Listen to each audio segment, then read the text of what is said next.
Hi friends, welcome to biology simplified Tamil. நான் உங்கள் செந்தில்நாதன். இந்த வீடியோவில் நம்ம எம்பிபிஎஸ்க்கு 2020லேருந்து 2025 வரைக்கும் ஒவ்வொரு வருஷமும் எத்தனை சீட் இன்க்ரீஸ் பண்ணியிருக்காங்க, அதே போல் எம்டி எம்எஸ் மாதிரியான பிஜி கோர்சஸ்க்கு எவ்வளோ சீட்ஸ் இன்க்ரீஸ் பண்ணியிருக்காங்க, அண்ட் எம்பிபிஎஸ் முடிச்சுட்டு டாக்டர்ஸ் அதிகமாக ப்ரிஃபர் பண்ணக்கூடிய பிஜி கோர்ஸ் எது வந்து ரொம்ப லீஸ்ட் ப்ரிஃபரன்ஸ், எதுக்கு கட் ஆஃப் ரொம்ப ஜாஸ்தி, எதுக்கு கட் ஆஃப் ரொம்ப கம்மி, எதுக்கு காம்படிஷன் ரொம்ப ஹெவி, எதுக்கு காம்படிஷனே கிடையாது, ஏன் அப்படிங்கிறதெல்லாம் இந்த வீடியோவில் டிஸ்கஸ் பண்ண போகிறோம். பர்டிகுலர்லி ஆஃப்டர் எம்பிபிஎஸ் அப்படிங்கிற ஒரு கொஷின் இருக்கும் இல்லையா, அதற்கான பதிலாக இந்த வீடியோவில் நம்ம பார்க்கலாம். ஸோ ஃபர்ஸ்ட் ஆஃப் ஆல் 2021-22 இந்த வருஷத்தில் நமக்கு 8790 எம்பிபிஎஸ் சீட்ஸ் இன்க்ரீஸ் ஆகிருக்கு. அந்த ஒரு பர்டிகுலர் வருஷத்தில் 4705 பிஜி சீட்ஸ் இன்க்ரீஸ் பண்ணியிருக்காங்க. 2022-23 7398 எம்பிபிஎஸ் சீட்ஸும் 2874 பிஜி சீட்ஸும் இன்க்ரீஸ் பண்ணியிருக்காங்க. 2023-24 9652 எம்பிபிஎஸ் சீட்ஸும் 4713 பிஜி சீட்ஸும் இன்க்ரீஸ் பண்ணியிருக்காங்க. 2024-25 8641 எம்பிபிஎஸ் சீட்ஸும் 4186 பிஜி சீட்ஸும் இன்க்ரீஸ் பண்ணியிருக்காங்க. 2025-26 11682 எம்பிபிஎஸ் சீட்ஸும் 8416 பிஜி சீட்ஸும் இன்க்ரீஸ் பண்ணியிருக்காங்க. 2021 பார்த்தோம்னா ரீசெண்டாக 2025-2026 இந்த அகாடமிக் இயரில் தான் அதிகமான எம்பிபிஎஸ் சீட்ஸ், அதிகமான பிஜி எம்எஸ் எம்டி சீட்ஸ்லாம் இன்க்ரீஸ் பண்ணியிருக்காங்க இந்தியா முழுக்க. இந்த இன்க்ரீஸ் பண்ணியிருக்க சீட்ஸ் அப்படிங்கிறது government medical college, private medical college, private universities and deemed universities எல்லாமே சேர்த்து தான். ஓகே, இப்போது இந்த இன்ஃபர்மேஷன் வந்து அஃபிஷியலாக ராஜ்யசபாவில் யூனியன் ஸ்டேட் மினிஸ்டர் இருப்பாங்க, union minister for health and family welfare, அவங்க கொடுத்த டேட்டா தான். February 2026 ராஜ்யசபாவில் ஒரு கேள்விக்கு பதிலளிக்கையில் அக்ராஸ் இயர்ஸ் எத்தனை சீட்ஸ் இன்க்ரீஸ் பண்ணியிருக்காங்க அப்படிங்கிறத அவர் அறிவிச்சிருக்கிறாரு. கிட்டத்தட்ட 47,000 எம்பிபிஎஸ் சீட்ஸ் இன்க்ரீஸ் பண்ணியிருக்காங்க. இன்னும் கிட்டத்தட்ட 28,000 30,000 எம்பிபிஎஸ் சீட்ஸ் வர ஆண்டுகளில் இன்க்ரீஸ் பண்ண போகிறாங்க படிப்படியாக. இப்போது நமக்கு அன்ஃபில்டு சீட்ஸ் எம்பிபிஎஸ் அண்ட் பிஜியில் ஒவ்வொரு வருஷமும் ஃபில் ஆகாமல் போகிற சீட்ஸ் எவ்வளோ அப்படின்னு பார்த்தா 2021-22 141 எம்பிபிஎஸ் சீட்ஸ் ஃபில் ஆகலை. 2022-23 தான் அதிகபட்சமாக 2027 எம்பிபிஎஸ் சீட்ஸ் ஃபில் ஆகலைங்கிற டேட்டா கொடுத்துருக்காங்க. 2023-24 490 சீட், 2024-25 380 சீட் எம்பிபிஎஸ்ல ஃபில் ஆகலை. அதே பிஜி சீட்ஸ் வந்து பார்த்தீங்கன்னா பல ஆயிரக்கணக்கான சீட்ஸ் ஃபில் ஆகாமல் இருக்குது. 2021-22 3744 சீட் ஃபில் ஆகலை. 2022-23 4400 சீட் ஃபில்லே ஆகலை. 2023-24 3028 சீட்ஸ் ஃபில் ஆகலை. 2024-25 2849 சீட்ஸ் ஃபில் ஆகலை. இந்த சீட்ஸ் ஃபில் ஆகாமல் போகிறத தடுக்கிறதுக்கு தான் நீட் பிஜியோட கட் ஆஃபை 2025-26 கல்வியாண்டப்போ -40 வரைக்கும் கொண்டு போயிருக்கிறாங்க ஓபிசி நான் கிரீமி லேயருக்கு.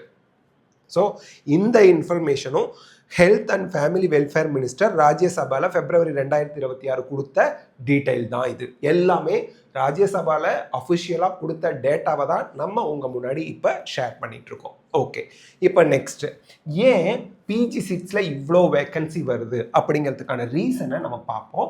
First of all demand trends in PG medical courses, எம்டிஎம்எஸ்க்கு என்ன டிமாண்ட் இந்தியாவில் இருக்குது அப்படின்னு பார்த்தா மோஸ்ட் சார்ட் ஆஃப்டர் அப்படின்னு பார்க்கும்போது, அதாவது எம்பிபிஎஸ் முடித்த ஒரு டாக்டர் எந்த கோர்ஸை பிஜியில் ஜாயின் பண்ணி படிக்கிறதுக்கு அதிகமாக விரும்புகிறாரு அப்படின்னா கிளினிக்கல் அண்ட் ஸ்பெஷலைஸ்டு கோர்சஸ் தான். அதே ரொம்ப கம்மியாக டிமாண்டே இல்லை, சீட்டு ஃப்ரீயாக கொடுத்தா கூட ஜாயின் பண்ணுறதுக்கு இல்லை அப்படிங்கிறது வந்து பார்த்தீங்க அப்படின்னா pre clinical and academic courses அப்படின்னு சொல்கிறோம். இதோட டீட்டெயில்ஸ் எல்லாமே இந்த வீடியோவில் பார்க்க போகிறோம். ஸோ ஹை டிமாண்ட் உள்ள பிரான்ச்சஸ் அப்படின்னு பார்க்கும்போது கிளினிக்கல் பிரான்ச்சஸ். ஏன் அப்படின்னா இங்கே ஹை பேஷண்ட் இன்டராக்ஷன் இருக்குது. ஏன்னா பேஷண்ட்டு கூட அவங்க இருப்பாங்க, பேஷண்ட்டுக்கு ட்ரீட் பண்ணுற இடத்துல இருப்பாங்க. எக்ஸலண்ட் ஏர்னிங் பொட்டன்ஷியல் இருக்குது, நல்ல ஏர்ன் பண்ணக்கூடிய வாய்ப்புகள் கிளினிக் பிரான்ச்சஸில் தான் இருக்குது. அண்ட் ப்ரைவேட் ப்ராக்டிஸ் ஆப்பர்ச்சுனிட்டிஸும் இதில் இருக்குது. ஸோ அவங்க வெளியில் உள்ள மல்டி ஸ்பெஷாலிட்டி, சூப்பர் ஸ்பெஷாலிட்டி ஹாஸ்பிட்டல்ஸ்லாம் ஒர்க் பண்ணுறதுக்கான வாய்ப்புகளும் அதிகமாக கிளினிக்கல் பிரான்ச்சஸில் இருக்குது. லோ டிமாண்ட் எதுக்கு இருக்குது? Pre clinical and para clinical பிரான்ச்சஸ்க்கு. ஏன்? It is driven by a focus on academics, அதாவது ப்ரொஃபஸராக ஒர்க் பண்ணலாம், லெக்சரராக ஒர்க் பண்ணலாம், ரிசர்ச் அண்ட் லெபார்டரி ஒர்க், இதில் தான் நமக்கு pre clinical para clinical PG course படிக்கிறவங்களுக்கான ஸ்கோப் இருக்குது. ஓகேங்க.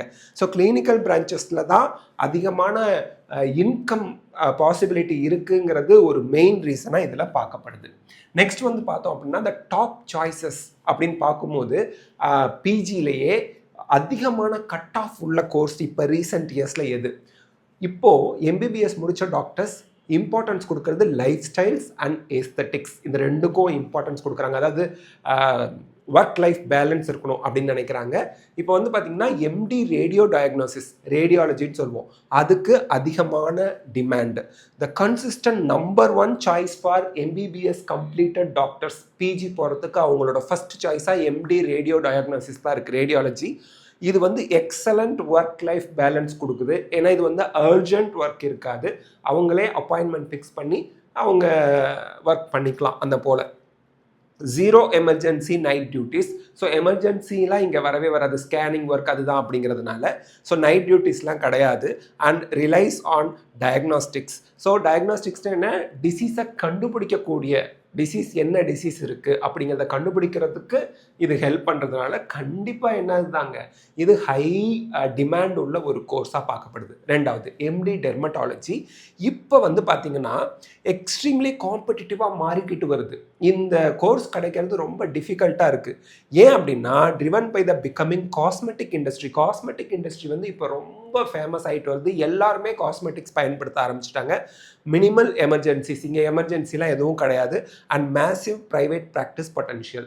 ஸோ ப்ரைவேட் ஹாஸ்பிட்டல்ஸ்லாம் அழகுக்காக இருக்கக்கூடிய ப்ரைவேட் ஹாஸ்பிட்டல்ஸோட எண்ணிக்கை ஜாஸ்தி ஆகிட்டே இருக்குது. மக்களும் வந்து நம்ம ஸ்கின் கேருக்கு, ஹேர் கேருக்கெலாம் அதிகமாக ஸ்பெண்ட் பண்ண ஆரம்பிச்சிட்டாங்க, யோசிக்காமல் ஸ்பெண்ட் பண்ண ஆரம்பிச்சிட்டாங்க. அதனால டிமாண்ட் ஜாஸ்தியாக இருக்குது. ஸோ இதற்கான கட் ஆஃப் மார்க்கும் எம்பிபிஎஸ் முடித்த டாக்டர்ஸ் கிட்ட வரவேற்போம் இந்த கோர்ஸுக்கு ஜாஸ்தியாக இருக்குது. அடுத்து வந்து பார்த்தோம் அப்படின்னா most demanded core clinical and surgical courses எது அப்படின்னு பார்த்தீங்கன்னா எம்டி ஜென்ரல் மெடிசன். எவர் கிரீன். எவ்வளோதான் வந்து நமக்கு ரேடியோ டயக்னோசிஸ் பார்த்தோம், டெர்மட்டாலஜி பார்த்தோம், அதை தாண்டி அப்போ இருந்து இப்போ வரைக்கும் எம்பிபிஎஸ் டாக்டர்ஸ் கிட்ட நான் ரொம்ப ஃபேமஸாக இருக்கக்கூடியது, நிறைய பேரோட ட்ரீம் கோர்ஸாக இருக்கிறது ஜென்ரல் மெடிசின் தான், எம்டி. ஸோ இந்த எம்டி ஜென்ரல் மெடிசின் படிக்கும்போது கார்டியாலஜிஸ்டாக போகலாம், நியூராலஜிஸ்டாக போகலாம், ஸ்கோப் நிறைய இருக்குது. And MS orthopaedics and MS general சர்ஜரியும் ரொம்பவே ஹைலி டிமாண்டட் கோர்சஸாக இருக்குது. பட் இங்கே ஒர்க் லைஃப் பேலன்ஸ் வந்து கொஞ்சம் பாதிக்கும். ஏன்னா எமர்ஜென்சி கேசஸ் நிறைய வரும், நைட் டியூட்டிஸ் கம்பல்சரி, அதை அவாய்ட் பண்ணவே முடியாது. அண்ட் எம்டி பீடியாட்ரிக்ஸ், ஸோ குழந்தைகள் specialist. So consistent demand for child specialist with strong super speciality pathways இருக்குது. இதில் இப்போதைக்கு ரொம்ப ரொம்ப ரொம்ப ஃபேமஸாக அண்ட் டிமாண்ட் அதிகமாக இருக்கக்கூடியது நியோநேட்டாலஜி, அந்த கோர்ஸுங்க, அந்த பிரான்ச். ஓகே, இப்போ the academic route, the lowest demand. So lowest demand cut off ரொம்ப குறைவாக உள்ள கோர்சஸ். ஈவன் அந்த vacancy, thousands of vacancy India முழுக்க வருதுன்னு பார்த்தோம் இல்லைங்களா, அந்த வேக்கன்சி இருக்கக்கூடிய பிரான்ச்சஸ் இதுதான். லீஸ்ட் டிமாண்டட் வந்து ப்ரீ கிளினிக்கல் பிரான்ச்சஸ். இதில் வந்து என்னென்னலாம் இருக்குன்னா MD anatomy, MD physiology, MD biochemistry. இதை நிறைய பேர் அக்செப்ட் பண்ணுறதில்ல, ஜாயின் பண்ணுறதில்ல, விரும்புறதில்ல. ஏன் அப்படின்னா these branches see the highest number of unfilled seats annually. ஏன்னா ஆல்மோஸ்ட் இந்த பிரான்ச்சஸ்லாம் படித்தா teaching and academic roles in medical colleges, அதுக்கு தான் போக முடியும். கிளினிக்கல் ப்ராக்டிஸ்க்கு வாய்ப்பு ரொம்ப ரொம்ப ரொம்ப குறைவு. அதனால தான் இங்கே வந்து இதை நிறைய பேர் அவாய்ட் பண்ணுறாங்க. ப்ரொஃபஸராக போகணும், டீச் பண்ணணும்னு ஆசை உள்ளவங்க இந்த கோர்ஸை சூஸ் பண்ணுறாங்க. அதற்கடுத்து வந்து பார்த்தோம் அப்படின்னா பேரா கிளினிக்கல் பிரான்ச்சு. இதுலேயும் வந்து நமக்கு பெரிய அளவில் டிமாண்டு கிடையாது, கட் ஆஃப் ரொம்ப லோ அல்லது அன்ஃபில்டு சீட்ஸ் இந்த பிரான்ச்சில் அதிகமாக இருக்குது. So MD microbiology, MD pharmacology, MD forensic medicine, இது எல்லாமே வந்து பார்த்திங்க அப்படின்னா லெபார்டரிஸ், கவர்மெண்ட் செக்டர்ஸ், ரிசர்ச், அதில் தான் நமக்கு ஸ்கோப் இருக்குது. எம்டி பேத்தாலஜி வந்து when compared to MD microbiology, MD pharmacology, MD forensic medicine, MD பேத்தாலஜிக்கு கொஞ்சம் டிமாண்ட் ஜாஸ்தி தான்.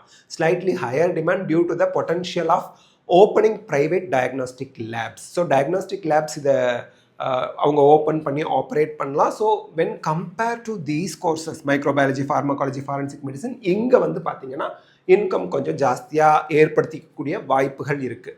But it remains far less competitive than clinical branches. Clinical பிரான்ச்சஸோட compare பண்ணும்போது எம்டி பேத்தாலஜி ஈஸியாக கிடச்சிடும் அப்படின்னு சொல்லலாம். ஏன்னா அதிக டிமாண்ட் இல்லை. அமங் பேரா கிளினிக்கலில் இது ஹை டிமாண்ட், பட் கிளினிக்கலை விட இது டிமாண்ட் ரொம்ப ரொம்ப குறைவு தான். அடுத்து வந்து பார்த்தீங்க அப்படின்னா டிமாண்டுக்கு காரணம் என்ன? இப்போது ரேடியோ டயக்னோஸ்டிக்ஸ் இருக்குது, அதுக்கப்புறம் டெர்மட்டாலஜிஸ்ட் இருக்குது. இதெல்லாம் இப்போ வந்து மோஸ்ட் வாண்டட் கோர்ஸாக மாதிரி இருக்குது. ஏன்? ஃபஸ்ட்டு ஃபினான்ஷியல் ரிட்டர்ன் வந்து ரொம்ப இம்பார்ட்டண்ட்டாக பார்க்கப்படுது. Branches with high ceiling for private practice are heavily preferred. So எங்கே வருமானம் ஜாஸ்தியாக இருக்கும், எங்கே நீடு ஜாஸ்தியாக இருக்குது, அந்த கோர்ஸை தான் விரும்பி படிக்கிறாங்க doctors. And specialities like fixed hours and fewer emergencies attract those wanting a predictable life style. அதாவது ஒர்க் லைஃப் பேலன்ஸாக இருக்கணும், டென்ஷன் ஆகக்கூடாது, ஸ்ட்ரெஸ் ஆகக்கூடாது, பீஸ்ஃபுல்லாக இருக்கணும் அப்படிங்கிறவங்கெல்லாம் இந்த டெர்மட்டாலஜி, ரேடியோ டயக்னோஸ்டிக்ஸ் அதெல்லாம் வந்து சூஸ் பண்ணுறாங்க. ஏன் அப்படின்னா எமர்ஜென்சி கண்டிஷன்ஸ் அங்கே ரொம்ப கம்மியாக இருக்கும், நைட் டியூட்டிஸ் இருக்காது, அந்த ரீசன்னால். அண்ட் சூப்பர் ஸ்பெஷலைசேஷன் ஸ்கோப் வந்து இந்த கிளினிக்கல் பிரான்ச்சஸ்க்கு ரொம்பவே ஜாஸ்தி. So foundational branches are valued as stepping stones to prestigious DM MCh டிகிரிஸ்லாம் படிக்கிறதுக்கு ஹெல்ப்ஃபுல்லாக இருக்கும். அடுத்துங்க, இப்போது கன்க்ளூஷன் அண்ட் நெக்ஸ்ட் ஸ்டெப் என்ன? Choosing your path. அதாவது நம்ம வந்து based on the data unfilled seats ஒவ்வொரு வருஷமும் எம்எஸ்எம்டியில் எந்த பிரான்ச்சில் அதிகமாக இருக்குது, அது இங்கே லீஸ்ட் டிமாண்டட் அப்படின்னு சொல்லிட்டோம். எது வந்து அதிக கட் ஆஃப் இருக்குது அதுதான் மோஸ்ட் வாண்டட்னு இங்கே கேட்டகரைஸ் பண்ணிட்டோம். ஆனால் இங்கே இம்பார்ட்டண்ட்டான விஷயம் என்னென்னா, high demand does not always mean it's the right fit for everyone. இப்போ எம்பிபிஎஸ் ஒருத்தவங்க படித்து முடிச்சுட்டாங்க, ஹை டிமாண்ட் இருக்கிற கோர்ஸ் எல்லாம் லிஸ்ட் பண்ணு, அதில் ஒன்றில் போய் ஜாயின் பண்ணணுங்கிற அவசியம் கிடையாது. Assess personal priorities. உங்களோட ப்ரையாரிட்டி என்ன, நீங்கள் எதுக்கு முக்கியத்துவம் தரீங்க, உங்களோட ஃபைனான்ஷியல் கோல்ஸ் என்ன, டிசைர்டு லைஃப் ஸ்டைல் என்ன. சிலருக்கெல்லாம் எமர்ஜென்சி நைட் டியூட்டி பார்க்குறது, ஒரு கிரிட்டிக்கல் கண்டிஷனில் இருக்க ஒருத்தரை காப்பாற்றினா நமக்கு ஒரு அந்த இடத்துல பேஷண்ட்ஸ் வந்து கடவுள் மாதிரி நம்மளை பார்ப்பாங்க இல்லையா, இதெல்லாம் ரொம்ப சேலஞ்சிங்கான ஜாபை ரொம்ப விரும்புவாங்க. சிலர் இந்த மாதிரி சேலஞ்சிங்கான ஜாப்லாம் எனக்கு வேண்டவே வேண்டாம்னு நினைப்பாங்க. சிலருக்கு ப்ரொஃபஸராக டீச் பண்ணுறது ரொம்ப ஹாப்பியாக இருக்கும். ஸோ இதில் உங்களோட விருப்பம் என்னங்கிறது ரொம்ப முக்கியம். அண்ட் உங்களோட பேஷன் என்ன, நீங்கள் எதுக்காக ஆசைப்படுறீங்க, என்னவா இருக்கணும்னு நினைக்கிறீங்க. ஸோ இது எல்லாத்தையும் நீங்கள் டைரக்ட் பேஷண்ட் கேர் கொடுக்கணும்னு நினைக்கிறீங்களா, அல்லது ரிசர்ச் பண்ணணும்னு நினைக்கிறீங்களா, அல்லது ப்ரொஃபஸர் ஆகணும்னு நினைக்கிறீங்களா. ஸோ உங்களோட விருப்பம் என்னவோ அதுக்கு தகுந்த மாதிரி அதை நீங்கள் அண்டர்ஸ்டாண்ட் பண்ணிவிட்டு பிஜி கோர்ஸ் பண்ணும்போது உங்களுக்கு ஹாப்பியான லைஃப் அமையும் அப்படிங்கிறது தான் யதார்த்தம். ஸோ இந்த வீடியோவில் நம்ம வந்து நாடு முழுக்க 2021 2025 வரைக்கும் ஒவ்வொரு வருஷமும் எத்தனை எம்பிபிஎஸ் சீட்ஸ் இன்க்ரீஸ் பண்ணியிருக்காங்க, எத்தனை பிஜி சீட்ஸ் இன்க்ரீஸ் பண்ணியிருக்காங்க, அண்ட் எத்தனை பிஜி அண்ட் எம்பிபிஎஸ் சீட்ஸ் வருஷம் வருஷம் வேக்கண்ட்டாக இருக்குது. அண்ட் பிஜி சீட்ஸில் இவ்வளோ வேக்கன்சி இருக்கிறதுக்கும் கட் ஆஃப் -40 வரைக்கும் ஓபிசி நான் கிரீமியில் இருக்க 2025 போகிறதுக்கும் காரணம் என்ன அப்படிங்கிறத ஜஸ்ட் ஒரு கிளான்ஸ் பார்த்துருக்கோம். இந்த வீடியோ உங்களுக்கு ஹெல்ப்ஃபுல்லாக இருந்தால் லைக், ஷேர், கமெண்ட் பண்ணுங்கள். பயாலஜி சிம்பிளிஃபைட் தமிழ் சேனலுக்கு சப்ஸ்கிரைப் பண்ணுங்கள். தேங்க்யூ.